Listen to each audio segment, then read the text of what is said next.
UEC தாஃபிஸ் மாணவர்கள் பல்கலைக்கழகங்களில் சேருவதற்கான விதிமுறைகளில் மாற்றமில்லை. தற்போதைய அரசாங்க கொள்கையை நீடிக்கும். GSF 2.0 மிஷனில் பங்கேற்ற 29 மலேசியர்கள் பாதுகாப்பாக இஸ்தான்புல் சென்றடைந்தனர். தாய்லாந்தில் சிறுநீர் கழிக்கும் போது விபரீதம், ரயில் மோதி மோட்டார் சைக்கிள் ஓட்டுநர் படுகாயம். ஜோஹர் பாருவில் மாணவி மானபங்கம் குற்றச்சாட்டு, 28 வயது ஆசிரியர் கைது. காராக் நெடுஞ்சாலையில் சிமெண்ட் லோரியுடன் மோதிய கார் விபத்துக்குள்ளானது, 3 பலி.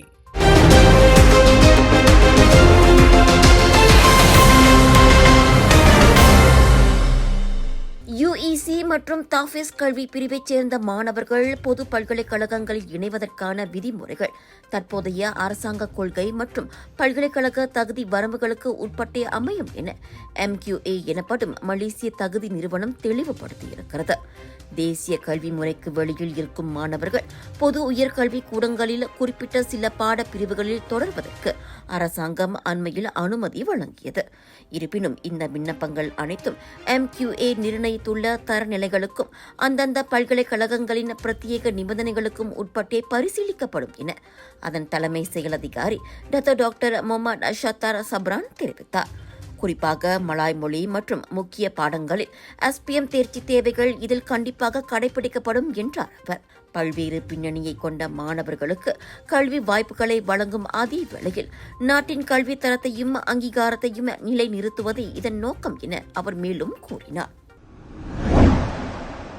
உயர்கல்வித்துறையில் இந்திய சமுதாயத்துக்கான வாய்ப்புகள் மற்றும் கல்வி பங்களிப்பில் கூடுதல் வெளிப்படைத்தன்மை இருக்க வேண்டும் என மலாயா பல்கலைக்கழக இந்திய பட்டதாரிகள் சங்கமான கியூமிக் அரசாங்கத்தை வலியுறுத்தியுள்ளது. கடந்த 2002 ஆண்டு தொடங்கி இதுவரையிலான இந்திய மாணவர்களின் உயர்கல்வி சேர்க்கை குறித்த விரிவான மற்றும் நீண்டகால புள்ளி விவர அறிக்கையை அரசாங்கம் பகிரங்கமாக வெளியிட வேண்டும் என அந்த அமைப்பு வலியுறுத்தியுள்ளது. குறிப்பாக பொது பல்கலைக்கழகங்கள், மெட்ரிகுலேஷன், பாலிடெக்னிக் மற்றும் டிவேட் தொழிற்கல்வி நிறுவனங்களில் இந்திய மாணவர்களின் ஆண்டு சேர்க்கை விகிதம் மற்றும் அரசாங்க கல்வி உபகார சம்பளங்களின் ஒதுக்கீடு ஆகியவை இதில் உள்ளடக்கப்பட வேண்டும் என அது கோரியுள்ளது. துல்லியமான புள்ளி விவரங்கள் இருந்தால் மட்டுமே சமுதாயத்தின் உண்மையான கல்வி நிலவரத்தையும் அதிலுள்ள கட்டமைப்பு இடைவெளிகளையும் துல்லியமாக கண்டறிய முடியும். அதன் வழியே தகுதியான எந்த ஒரு மாணவரும் விடுபடாமல் இருப்பதை உறுதி செய்ய முடியும் என கியூமிக் அறிக்கை ஒன்றில் சுட்டிக்காட்டியுள்ளது.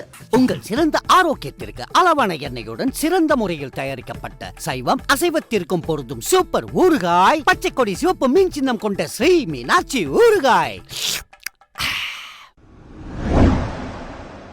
குளோபல் சுமுட் புளோட்டிலா GSF 2.0 மனிதாபிமான பயணத்தில் பங்கேற்ற 29 மலேசியர்கள் பாதுகாப்பாக துருக்கி இஸ்தான்புல் நகரை சென்றடைந்தனர். இவர்கள் சர்வதேச கடற்பரப்பில் இஸ்ரேல் அதிகாரிகளால் தடுத்து வைக்கப்பட்டிருந்ததைத் தொடர்ந்து பின்னர் அனைவரும் விடுவிக்கப்பட்டனர். வெளியுறவு அமைச்சர் டத்தோஸ்ரீ முகமது ஹசான் கூறுகையில், கடந்த வியாழக்கிழமை அவர்கள் அனைவரும் இஸ்தான்புல் வந்தடைந்ததாக கூறினார். அனைவரும் நலமாக உள்ளனர் என்றும் அவர்களில் 5 ஆண்கள் உட்பட 6 பேருக்கு லேசான காயம் ஏற்பட்டுள்ளதால் அவர்கள் மருத்துவ பரிசோதனை செய்து வருகின்றனர் என்றும் அவர் குறிப்பிட்டார். மொத்தமாக 428 மனிதாபிமான செயற்பாட்டாளர்கள் இந்த நடவடிக்கையில் பங்கேற்றிருந்தனர். துருக்கி அதிபர் இஸ்ரேலில் இருந்த மனிதாபிமான செயற்பாட்டாளர்களை பாதுகாப்பாக அழைத்து வர துர்கிஷ் ஏர்லைன்ஸ் நிறுவனத்தின் 3 விமானங்களை அனுப்பியுள்ளார் என்பது குறிப்பிடத்தக்கது. இந்நிலையில் மலேசியர்களை கொண்ட குழு வருகின்ற ஞாயிற்றுக்கிழமை கோலாலம்பூர் அனைத்துலக விமான நிலையத்தை வந்தடையும் என எதிர்பார்க்கப்படுகிறது.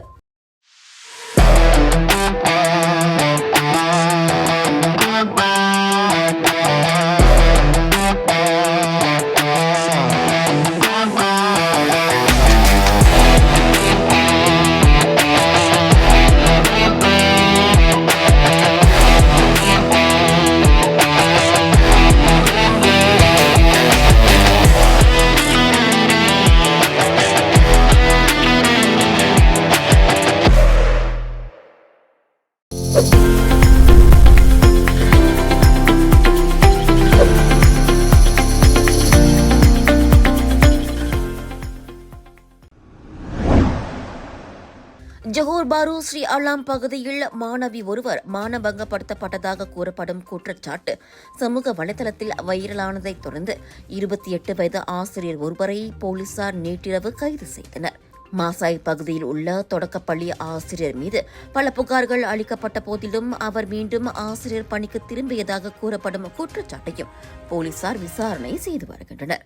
முகமது ஃபர்லி சாலி என்ற கணக்கிலிருந்து முகநூலில் பதிவேற்றப்பட்ட வைரல் பதிவை போலீஸ் கண்டறிந்ததாக ஜொஹோர் மாநில இடைக்கால போலீஸ் தலைவர் உதவி ஆணையர் ஹூச்வான் ஹுவாட் கூறினார்.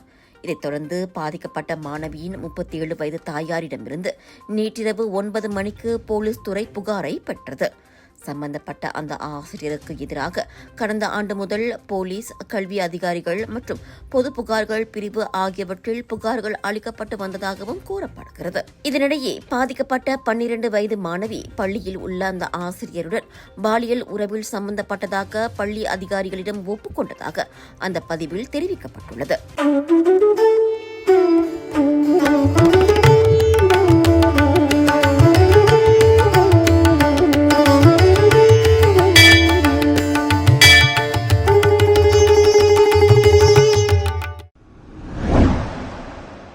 நான்கு வயது சிறுவனை வீட்டிற்கு வெளியே உட்கார வைத்து அந்த குழந்தையை தாக்கும் காணொளி வைரலான நிலையில் அச்சிறுவனை பராமரித்து வந்த பெண் ஒருவர் நேற்றிரவு செண்டாயானில் உள்ள ஒரு வீட்டில் கைதானார்.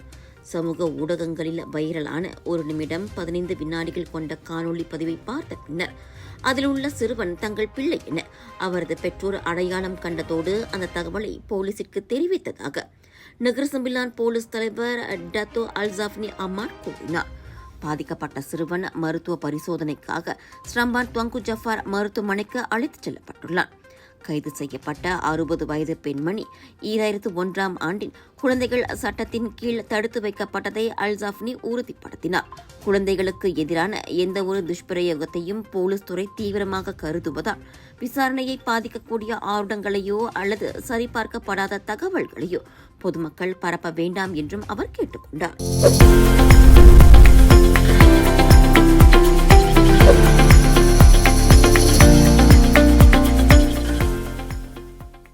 வணக்கம் மேக்ஸ், உங்கள் புதிய OTT உலகம். எல்லா வகை தகவலும் பொழுதுபோக்கும் ஒரே இடத்தில். குறைந்த விலையில் நிறைந்த அனுபவம். இப்போது 2 மாதங்களுக்கு இலவச சந்தா. வணக்கம் மேக்ஸ், உங்கள் பொழுதுபோக்கின் புதிய முகவரி.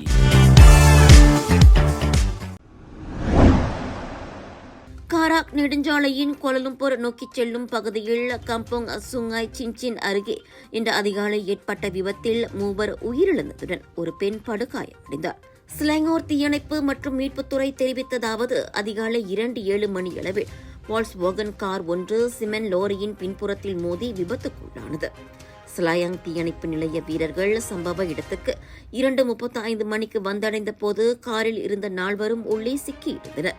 27 வயதான பெண்ணுக்கு தலையில் கடுமையான காயமும் இடது காலில் முறிவும் ஏற்பட்டது. மேலும் 3 ஆண்கள் சம்பவ இடத்திலேயே உயிரிழந்ததாக சுகாதார அமைச்சர் அதிகாரிகள் தெரிவித்தனர். தீயணைப்பு வீரர்கள் அனைவரையும் காரில் இருந்து மீட்டு மருத்துவ அதிகாரிகளிடம் ஒப்படைத்தனர். சமையலுக்கு நேரமில்லையா? இதோ செஃப் EG ப்ராடக்ட்ஸ். சைவமும் அசைவமும் சூடு செய்து சாப்பிட தயாரான வீட்டு சுவை. ரூம் டெம்பரேச்சரில் பாதுகாப்பாக வைக்கும் நம்பகமான உணவு. எந்த ரசாயனமும் இல்லை, எந்த பதப்படுத்தும் மருந்தும் இல்லை. ஷாப்பி, லசாடா, டிக்டாக் எங்களின் அதிகாரப்பூர்வ அகப்பக்கத்தில் இன்றை வாங்குங்கள். செஃப் EG ப்ராடக்ட்ஸ், வீட்டு சுவை உங்கள் ஓட்டத்தில். விலையோ மலிவு, செலவோ குறைவு, தரமோ உயர்வு, மனமோ நிறைவு. மக்களின் தேர்வு என்ரிகோஸ் முழு ஆடை சத்துள்ள பால்மாவு.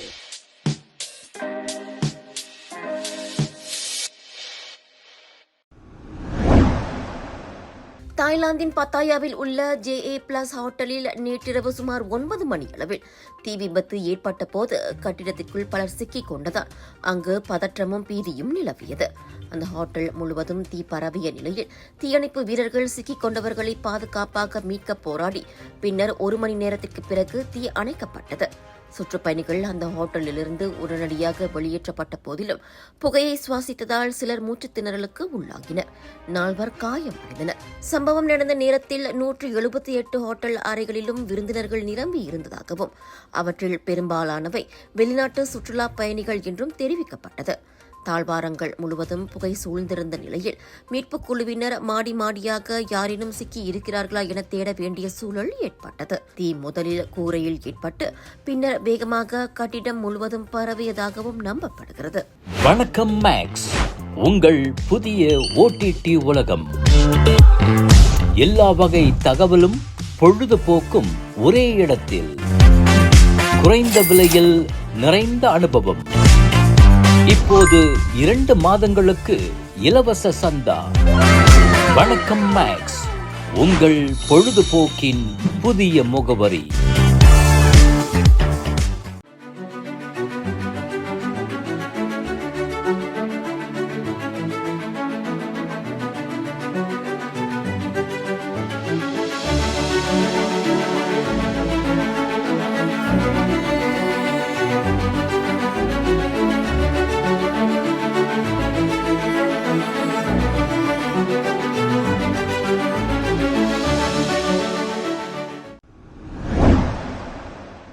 தாய்லாந்தின் மக்காசான் பகுதியில் ரயில் பாதைக்கு அருகில் சிறுநீர் கழித்துக் கொண்டிருந்ததாக நம்பப்படும் மோட்டார் சைக்கிள் ஓட்டுநர் ஒருவர் ரயில் மோதி படுகாயமடைந்துள்ளார். சம்பவத்தை நேரில் கண்டவர் கூறுகையில், சம்பவத்தின் போது அருகில் இருந்தவர்கள் எச்சரித்த போதும் அவர் அங்கிருந்து நகரவில்லையா. மேலும் ரயிலில் இருந்தும் எச்சரிக்கை ஹார்ன் அடித்த போதும் அவ்வாடவர் ஒன்றும் நடக்காதது போல இருந்துள்ளார். ரயிலிருந்து மோதப்பட்டு அருகில் இருந்தவர்கள் காப்பாற்றிய போதே அவ்வாடவர் காதில் இயர்பீஸும் தலையில் தலைக்கவசமும் அணிந்திருந்ததால் சுற்றி இருந்தவர்களின் எச்சரிக்கையை உணரவில்லை என்பது தெரிய வந்தது. அரசாங்க ஊழியரா நீங்கள்? கடனுதவி வேண்டுமா?